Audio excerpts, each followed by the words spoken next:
Capítulo 8. A sentença divina. E em meio ciclo evolutivo da terceira raça, cujo núcleo mais importante e numeroso se situava na Lemúria, quando nas esferas espirituais foi considerada a situação da Terra e resolvida a imigração para ela de populações de outros orbes mais adiantados, para que o homem planetário pudesse receber um poderoso estímulo e uma ajuda direta na sua árdua luta pela conquista da própria espiritualidade. A escolha, como já dissemos, recaiu nos habitantes da capela. Eis como Emmanuel, o espírito de superior hierarquia, tão estreitamente vinculado agora ao movimento espiritual da pátria do Evangelho, inicia a narrativa desse impressionante acontecimento. Há muitos milênios, um dos orbes do cocheiro, que guarda muitas afinidades com o globo terrestre, atingira a culminância de um dos seus extraordinários ciclos evolutivos. Alguns milhões de espíritos rebeldes lá existiam, no caminho da evolução geral, dificultando a consolidação das penosas conquistas daqueles povos cheios de piedade e de virtudes. E após outras considerações, acrescenta: as grandes comunidades espirituais, diretoras do cosmo, deliberaram então localizar aquelas entidades pertinazes no crime aqui na terra longínqua. Dá-nos, pois, assim, Emmanuel, com estas revelações de tão singular natureza, as premissas preciosas de conhecimentos espirituais transcendentes, relativos à vida planetária.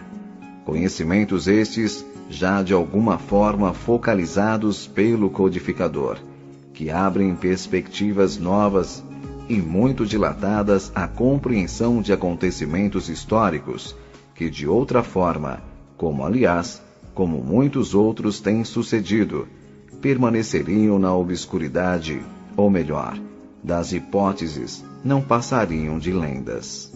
Aliás, essa permuta de populações entre orbes afins de um mesmo sistema sideral, e mesmo de sistemas diferentes, ocorre periodicamente, sucedendo sempre a expurgos de caráter seletivo, como também é fenômeno que se enquadra nas leis gerais da justiça e da sabedoria divinas, porque vem permitir reajustamentos oportunos, retomadas de equilíbrio, harmonia e continuidade de avanços evolutivos para as comunidades de espíritos habitantes dos diferentes mundos. Por outro lado, é a misericórdia divina que se manifesta, possibilitando a reciprocidade do auxílio, a permuta de ajuda e de conforto, o exercício, enfim, da fraternidade para todos os seres da criação. Os escolhidos neste caso foram os habitantes da capela, que, como já foi dito, deviam dali ser expurgados por terem se tornado incompatíveis com os altos padrões de vida moral, já atingidos pela evoluída humanidade daquele orbe. Resolvida, pois, a transferência, os milhares de espíritos atingidos pela irrecorrível decisão foram notificados do seu novo destino e da necessidade de sua reencarnação em planeta inferior. Reunidos no plano etéreo daquele orbe, foram postos na presença do Divino Mestre para receberem o estímulo da esperança e a palavra da promessa, que lhes serviriam de consolação e de amparo nas trevas dos sofrimentos físicos e morais que lhes estavam reservados por séculos. Grandioso e comovedor foi então o espetáculo daquelas turbas de condenados, que colhiam os frutos dolorosos de seus desvarios, segundo a lei imutável da eterna justiça. Eis como Emmanuel, no seu estilo severo e eloquente, descreve a cena. Foi assim que Jesus recebeu, à luz do seu reino de amor e de justiça, aquela turba de seres sofredores e infelizes. Com a sua palavra sábia e compassiva, exortou aquelas almas desventuradas a edificação da consciência pelo cumprimento dos deveres de solidariedade e de amor, no esforço regenerador de si mesmas. Mostrou-lhes os campos de lutas que se desdobravam na terra, envolvendo-as no halo bendito de sua misericórdia e de sua caridade sem limites. Abençoou-lhes as lágrimas santificadoras, fazendo-lhes sentir os sagrados triunfos do futuro e prometendo-lhes a sua colaboração cotidiana e a sua vinda no porvir. Aqueles seres desolados e aflitos, que deixavam atrás de si todo um mundo de afetos, não obstante os seus corações empedernidos na prática do mal, seriam degredados na face obscura do planeta terrestre. Andariam desprezados na noite dos milênios da saudade e da amargura.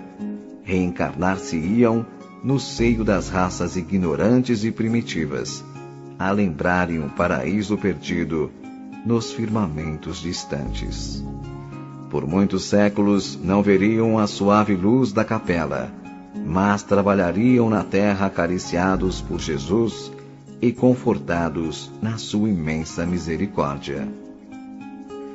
E assim a decisão irrevogável se cumpriu e os exilados, fechados seus olhos para os esplendores da vida feliz no seu mundo, foram arrojados na queda tormentosa, para de novo somente abri-los nas sombras escuras de sofrimento e de morte do novo habitat planetário. Foram as cores de Lúcifer que, avassaladas pelo orgulho e pela maldade, se precipitaram dos céus à terra, que daí por diante passou a ser-lhes a morada purgatorial por tempo indefinido.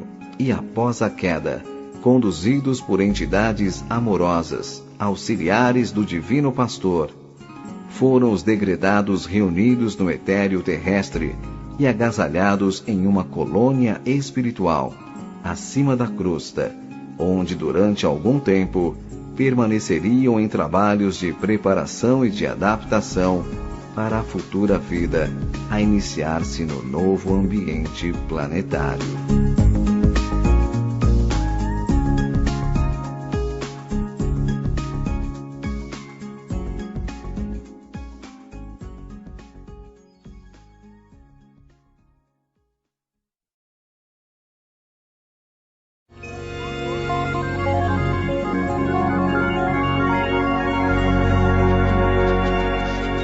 Capítulo 9. As reencarnações punitivas. A esse tempo, os prepostos do Senhor haviam conseguido selecionar, em várias partes do globo, e no seio dos vários povos que o habitavam, núcleos distintos e apurados de homens primitivos em cujos corpos, já biologicamente aperfeiçoados, devia iniciar-se a reencarnação dos capelinos. Esses núcleos estavam localizados no Oriente, no Planalto do Pamir, no centro-norte da Ásia e na Lemúria, e no Ocidente entre os primitivos Atlantes e entre todos os chineses, mongóis, eram os mais adiantados, como confirma Emmanuel quando diz: quando se verificou a chegada das almas proscritas da capela, em épocas remotíssimas, já a existência chinesa contava com uma organização regular, oferecendo os tipos mais homogêneos e mais selecionados do planeta, em face dos remanescentes humanos primitivos. Suas tradições já andavam, de geração em geração, construindo as obras do porvir. E acrescenta: inegavelmente o mais prístino foco de todos os surtos evolutivos do globo é a China milenária. Os capelinos, pois que já estavam reunidos, como vimos, no etéreo terrestre, aguardando o momento propício, começaram então a encarnar nos grupos selecionados a que já nos referimos, predominantemente nos do Planalto do Pamir, que apresentavam as mais aperfeiçoadas condições biológicas e etnográficas, como sejam pele mais clara, cabelos mais lisos, rostos de traços mais regulares, porte físico mais desempenado e elegante. A respeito dessa miscigenação, a narrativa de Emmanuel, se bem que de um ponto de vista mais geral, não deixa, contudo, de ser esclarecedora. Diz ele: aquelas almas aflitas e atormentadas encarnaram-se proporcionalmente nas regiões mais importantes, onde se haviam localizado as tribos e famílias primitivas descendentes dos primatas. E com a sua reencarnação no mundo terreno estabeleciam-se fatores definitivos e da história etnológica dos seres. Dessa forma, pois, é que se formaram nessas regiões os primeiros núcleos raciais da nova civilização em perspectiva, que dali foram se espalhando em sucessivos cruzamentos por todo o globo, máxime no Oriente, onde habitava a terceira raça, em seus mais condensados agrupamentos. Ouçamos agora novamente o evangelista descrever esse acontecimento, numa visão retrospectiva de impressionadora e poética beleza. Donde vieram esses homens, novos no meio dos homens? A terra não lhes deu nascimento, porque eles nasceram antes de ela ser fecunda. No meio dos homens antigos da terra, descubro homens novos, meninos, mulheres e varões robustos. Donde vieram esses homens que nasceram antes da fecundidade da terra? Em cima e ao redor da terra rodopiam os céus e os infernos, como sementes de geração e de luz. O vento sopra para onde o impulsa a mão que criou a sua força, e o Espírito vai para onde o chama o cumprimento da lei. Os homens novos que descubro entre os homens antigos da terra, os quais nasceram antes desta ser fecunda, vêm a ela em cumprimento de uma lei e de uma sentença divina. Eles vêm de cima, pois vêm envoltos em luz, e a sua luz é um farol para os que moram nas trevas da terra. Se, porém, seus olhos e suas frontes desprendem luz, nos semblantes eles trazem a estigma da maldição. São árvores de pomposa folhagem, mas privadas de frutos, arrancadas e lançadas fora do paraíso, onde a misericórdia as havia colocado e donde as desterrou por algum tempo. A sua cabeça de ouro, as suas mãos de ferro e os seus pés de barro. Conheceram o bem, praticaram a violência e viveram para a carne. A geração proscrita traz na fronte o selo da sentença, mas também tem o da promessa no coração. Tinham pecado por sabedoria e orgulho, e seu entendimento obscureceu-se.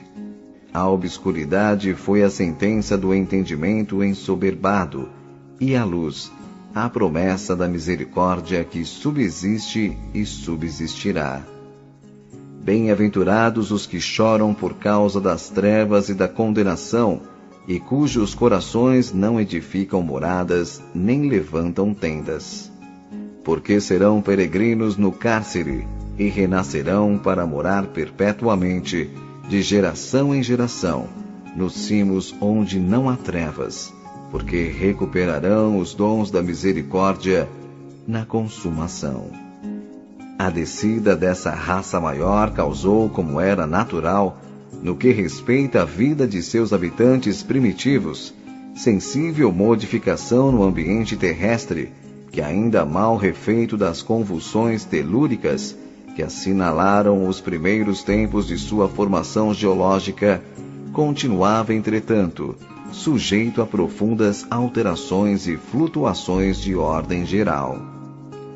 Como já dissemos, toda mudança de ciclo evolutivo acarreta profundas alterações, materiais e espirituais, nos orbes em que se dão, nos céus, na terra e nas águas.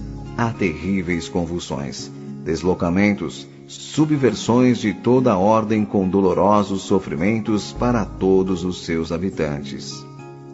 Logo, após os primeiros contatos que se deram com os seres primitivos e reencarnados os capelinos nos tipos selecionados já referidos, verificou-se de pronto tamanha dessemelhança e contraste material e intelectual entre essas duas espécies de homens, que sentiram aqueles imediatamente a evidente e assombrosa superioridade dos Advenas, que passaram logo a ser considerados super-homens, semideuses, filhos de Deus, como diz a Gênese mosaica, e como é natural, a dominar e dirigir os terrícolas. Formidável impulso em consequência foi então imprimido à incipiente civilização terrestre em todos os setores de suas atividades primitivas. De trogloditas habitantes de cavernas e de tribos selvagens, aglomeradas em palafitas, passaram então os homens, sob o impulso da nova direção, a construir cidades nos lugares altos, mais defensáveis e mais secos, em torno das quais as multidões aumentavam dia a dia. Tribos nômades se reuniam aqui e ali, formando povos e nações, com territórios já agora mais ou menos delimitados, e com o correr do tempo, definiram-se as massas etnográficas com as diferenciações asseguradas pelas sucessivas e bem fundamentadas reproduções da espécie. Adotaram-se costumes mais brandos e esboçaram-se os primeiros rudimentos das leis.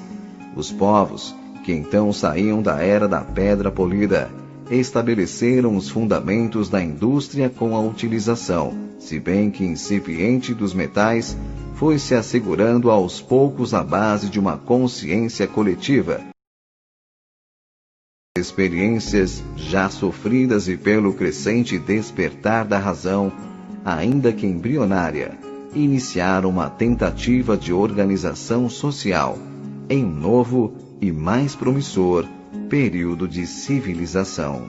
Enfim, naquela paisagem primitiva e selvagem, que era realmente um cadinho combusto de forças em ebulição, definiram-se os primeiros fundamentos da vida espiritual planetária.